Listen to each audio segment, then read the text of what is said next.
فوجی عدالتوں کی جانب سے سزائیں دلوائی جا چکی ہیں، لیکن کیا اقوام متحدہ اب کوئی بڑا ایکشن یہاں پر لے سکتا ہے؟ سلمان اکرم راجہ نے بڑے انکشافات کر دیے ہیں۔ سلمان اکرم راجہ نے کہا ہے کہ آئینی بینچ کے ذریعے ملٹری کورٹس بحال کروا کر عمران خان کو ملٹری کورٹس کے سامنے پیش کیا جانے کا ارادہ ہے۔ یہ سنیں سلمان اکرم راجہ نے کیا کہا ہے۔ ارادہ یہی ہے کہ 26ویں آئینی ترمیم کے ذریعے خود ایک کانسٹیٹیوشنل بینچ انتظامیہ نے مقرر کیا ہے۔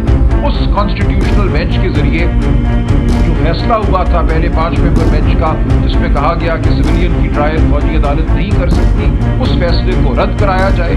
اس کے بعد ہمیں یہ اندیشہ ہے، گمان ہے کہ عمران خان صاحب کو اس معاملے میں منسلک کر کے کسی فوجی عدالت کے سامنے پیش کیا جائے۔ تو پوری جو 26ویں آئینی ترمیم، جبکہ انہوں نے کہا کہ اقوام عالم کا متفقہ فیصلہ ہے کہ فوجی عدالت کوئی عدالت نہیں ہوتی، یہاں سویلینز کا ٹرائل کرنا آئین کا مذاق ہے۔ اس ملک کو ہم نے جنگل بنا دیا ہے، اس ملک میں بسنے والوں کو ہم ایک ریوڑ سمجھتے ہیں۔ تو یہاں پر ممکن ہے کہ فوجی عدالتوں کے ذریعے سویلینز کو جو سزائیں دی گئی ہیں، وہ کیس جو ہے وہ عالمی عدالت تک جائے، اور اس کے بعد عالمی عدالت جو ہے یا اقوام متحدہ اس پر بڑا بیان جاری کر سکتا ہے کہ یہ عدالتیں جو ہیں ان کو فوری طور پر کالعدم قرار دیا جائے، ان کو منسوخ کر دیا جائے، یہ کوئی عدالتیں نہیں ہیں، اور دوبارہ سے ان سب کا ٹرائل جو ہے وہ سویلین کورٹس میں ڈالا جائے۔ جبکہ عمر ایوب نے کہا کہ فوجی عدالتوں کی سزائیں انصاف کے اصولوں کے منافی ہیں، سویلینز پر ملٹری کورٹس میں مقدمہ نہیں چلایا جا سکتا، یہ کینگرو عدالتیں ہیں، مسلح افواج ریاست کے انتظامی اختیار کا حصہ ہیں، ایسی عدالتوں کا قیام عام شہریوں سمیت عدلیہ کی آزادی کے خلاف ہے۔ تو یہاں پر پوری پی ٹی آئی جو ہے وہ ڈٹ کر ان عدالتوں کے خلاف کھڑی ہو گئی ہے۔ ان عدالتوں نے دوستو کل فیصلہ دیا ہے جس میں شہریوں کو کسی کو 10 سال، کسی کو 8 سال، کسی کو 6، کسی کو 4 اس طرح سزائیں